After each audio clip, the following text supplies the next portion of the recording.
One reason why the spiritual process has become the mainstay of recluses,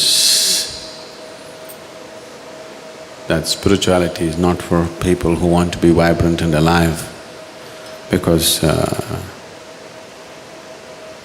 generally a spiritual person means he must be like a goat.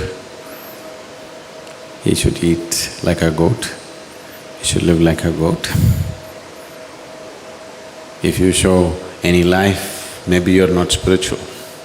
If life's experience has sunk deeper than the physical, you must be much more alive than anybody else. But just the rivers has been propagated for a long time.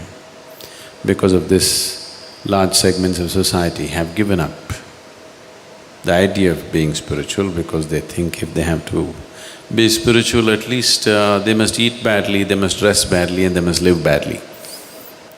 If you want to create a situation within you where spirituality is not something that you learn from somebody, but something that you naturally live. I must tell you a story. Are you okay for a story? There were two brothers, a father and two sons rather. As the sons grew up and the father got old, he told them that he is dividing his property into two, equally for both of them. He had large acres of fertile land. In those days, question of dividing the land never arose. It was only a question of dividing the produce. You could only divide the produce that came out of it. You never divide the land as such, because it was unwise to divide the land. Today we are paying for it. Everybody owns half an acre in this country and nothing is productive because we divided the land. So he divided the produce of the land between his two sons equally. One son got married and he had 5 children. The other son never got married. So both of them got equal quantities of grain at the end of the year when the harvest is done.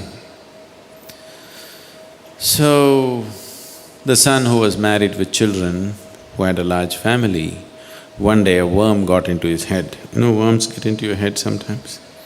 Yeah? A worm got into his head and then he thought, I'm married, I have a large family, I get one portion of the grain and my brother, who is alone by himself, he gets another portion of the grain. And in a few years, my sons will grow up and they will take care of me. But my brother has nobody, what will he do? He deserves more than me, he thought. So in the night, he filled a sack of grain, carried it and put it in the brother's storage. So whenever he felt like this in the nights, in secrecy, he carried a bag of grain and put it in his brother's grainage. After some time, the same worm got into his brother's head also. He thought, my brother has 5 children and a wife to support, I have nothing. Why do I need so much? But my brother will not accept my generosity, so in the night he started. Both of them, unnecessary labor was happening.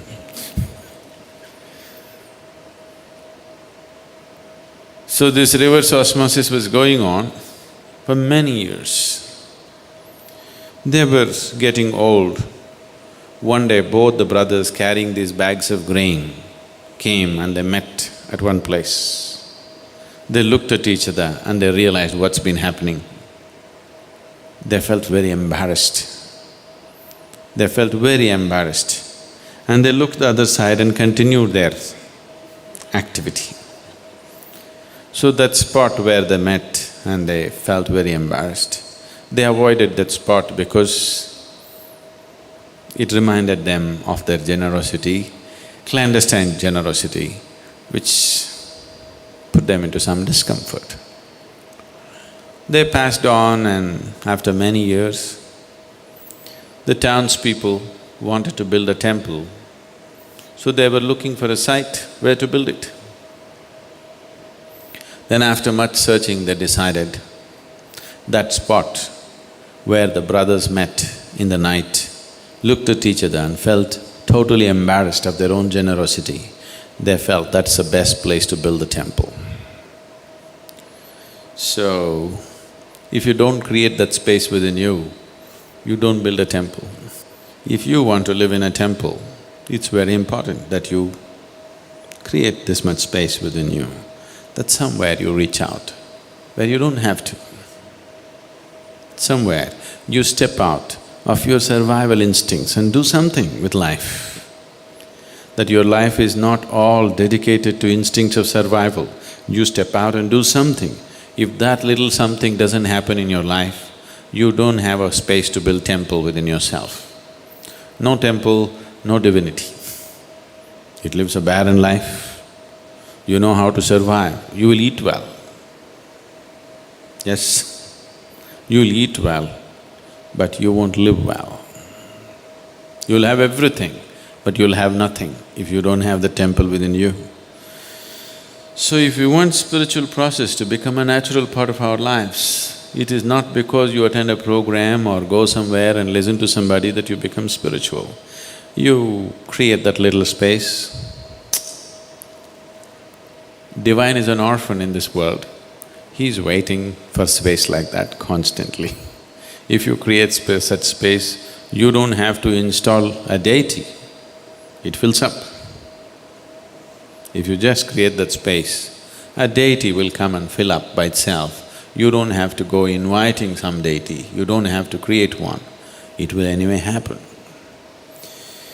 It is because people are completely dedicated to their own survival instincts. Wherever they go, it continues. When your whole life is dedicated to your survival, there are two fundamental forces within you. One dimension of you is always survival.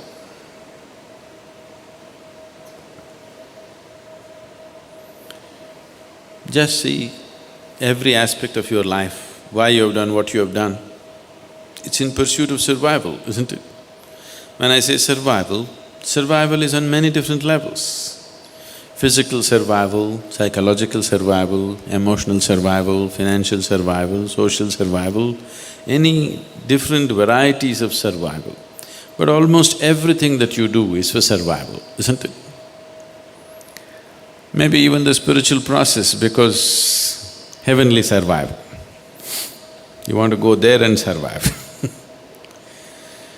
So as long as the survival instinct is on, it's very natural that you build walls and walls around yourself. It's very natural to do that. But there is also another dimension in you which is constantly wanting to be something more than what you are. If you look at it carefully, it wants to expand in a boundless way.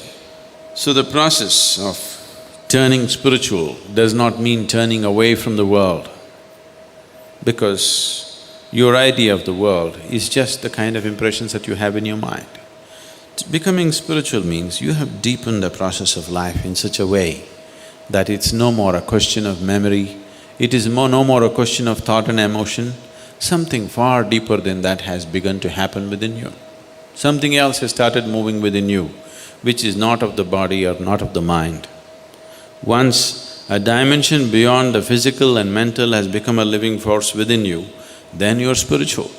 Not because you believe this or that, not because you enrolled in a program you turn spiritual. Something beyond the physical has become a living reality for you.